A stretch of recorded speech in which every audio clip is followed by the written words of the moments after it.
In most parts of this country, during the public participation for the impeachment of Rigathi Gachagua, most Kenyans were saying, Kufa dereva, Kufa makanga. That statement is going to form the basis of this analysis here today. But before I do so, if this is the first time you're watching our videos, please make sure that subscribe, like, and comment, because that is the best support you can always give this channel. For those who want to interact with me directly, my number is there at my bio. Please you can check, and also text me on WhatsApp, or even you can call, and then we share. Let me dive into the topic today. Kufa dereva, kufa makanga. Why were Kenyans saying that, particularly the youths of this country? Now, there were so many allegations against Rigathi Gachagua that were brought on board, and actually, to be specific, there were 11 of them. These were the grounds of impeachment that were tabled by Mutuse in the National Assembly. They are the same allegations that Rigathi Gachagua went to defend himself against at the Senate of Kenya. So therefore, those allegations against Rigathi Gachagua are the ones I want to look at one by one to be able to determine why people are saying that Kufa dereva, Kufa makanga. Now, the Kufa dereva, Kufa makanga means that William Ruto and Rigathi Gachagua should both go home. William Ruto being the dereva, Rigathi Gachagua being the makanga. So the people of Kenya, particularly the youths of this country, were saying that if Rigathi Gachagua is going home, let William Ruto accompany him. Why? Calls in this country from the youths of Kenya have been talking about Rigathi Gachagua. I've been talking about William Ruto must go. Ruto must go. Ruto must go. All over. But now, the political class is talking about Gachagua must go.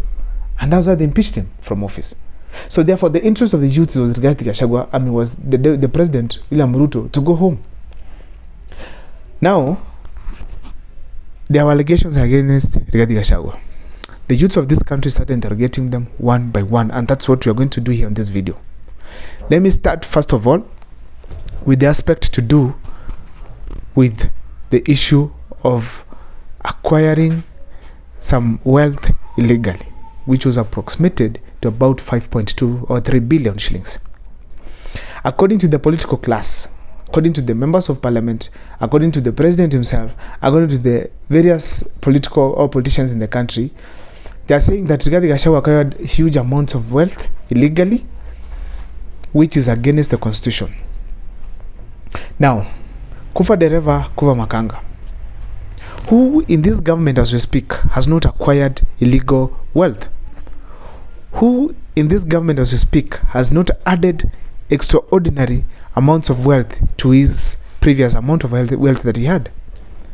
Starting from the members of parliament who are now flying choppers, members of parliament who are building mansions right, left and center, members of parliament who, as we speak right now, are putting flats all over the country. The president himself, the dereva now, people have accused him of amassing huge amounts of wealth. Not just now, even Uhuru Kenyatta's time. Now, we are also saying recently that it was said by Marara and some other leaders that William Ruto has already bought 5 or 6 Boeings, aeroplanes, that are going to be used, that are going to operate as soon as the Adani people take over their JKIA. That is acquiring wealth illegally, because none among all these leaders has come out to explain that this and this and that, I acquired them this and this way. To give an example, Kithure Kindiki replaced Rigathi Gachagua during the vetting for the second time after the dissolution of the cabinet. He said that his wealth had added by 150 million, probably plus. That is huge profit if you look at the man himself.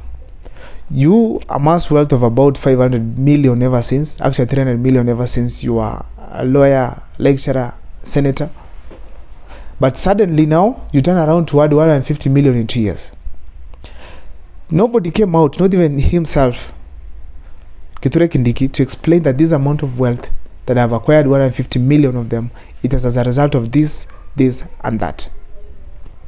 And it was not judged by the political class. It was taken to be a saint and the correct person or the right person to take up again the interior docket.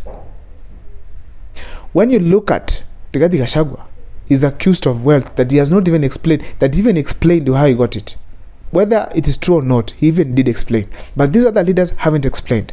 But Rigathi Gachagua is being crucified simply because of what politicians are saying that they are not doing themselves. William Ruto has not come out to say some of the wealth, how he acquired them. But now the political class decided to literally take Gachagua home because of something themselves they do. And they are victims. And now that is why youths of this country and some older generations are saying, Kufa dereva, Kufa makanga. They have called him a tribalist. Quoting Kimani Ichung'wah, most leaders, like even William Ruto himself, they called Rigathi Gachagua a tribalist. Fine, he could be, I don't deny.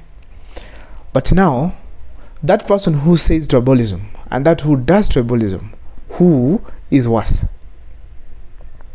As we speak right now, most of the parastatals in this country are occupied from one single tribe. Let us be honest about it. It is on record. People can research the appointments that were made, particularly during President William Ruto's time. Now, Rigathi Gachagua, the only thing he has done, actually, even appointments, I don't think Rigathi Gachagua has made any senior appointments in this country. But because of saying shares issues, Rigathi Gachagua was taken to be a tribalist. While those who have acted tribally, by ensuring that they have made tribal appointments, they are left in office. Where is justice when Rigathi Gachagua goes home for what he says, but those who are worse by doing what is not supposed to be done are left in office? And they are branding them to be tribalist. I wish William Ruto will never stop talking about tribal in this country, tribal aspects, accusing leaders to be tribalists.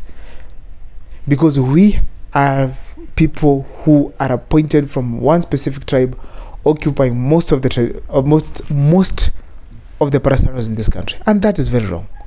Look at even the appointments in the PSS. You find most of them coming from one region. And that is very wrong.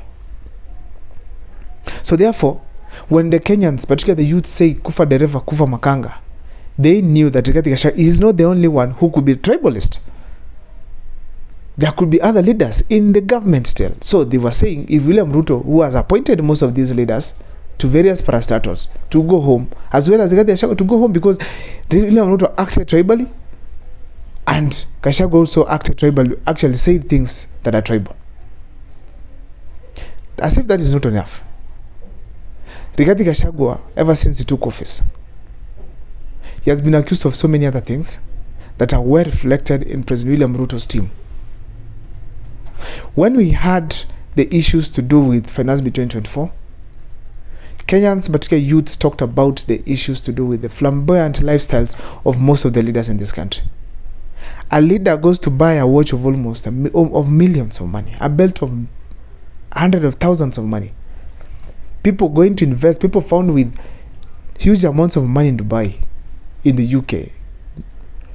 Someone driving a Mercedes of what 30-something million shillings, while other members of parliament are watching and asking, what? You are driving this kind of a car? And yet we are earning the same salary here? But the same leaders go ahead to accuse Rigathi Gachagua of doing things that they themselves are also doing. Assuming that Rigathi Gachagua is the only one who was tribal, was corrupt, and many other these things that he was accused of. But who is the boss? If a company is failing, if right now we say a company is failing, and it's a manager, or maybe the assistant manager, or maybe the assistant CEO who was messed up, where was the CEO when all this was happening? When Rigathi Gachagua was talking about the issues to do with shares, Rigathi Gachagua's people, William Ruto's people, and even himself at some point, he was there. If he was stealing this 5.2 billion worth wealth, while he was doing that, his boss was there. If he was making appointments, while he was doing that, his boss was there. So therefore, by default, the president also failed in his duties. What is wrong when you say Kufa dereva, Kufa makanga? That is basically what it means. My name is Abel Mokwak, and if this is the first time once again you're watching our videos, please make sure that you subscribe, like, and comment, because that is the best support you can always give this channel. For those with the contrary opinion or even support opinion, please let me know in the comment section whether you want William Ruto and as well Gachagua to go home. See you next time.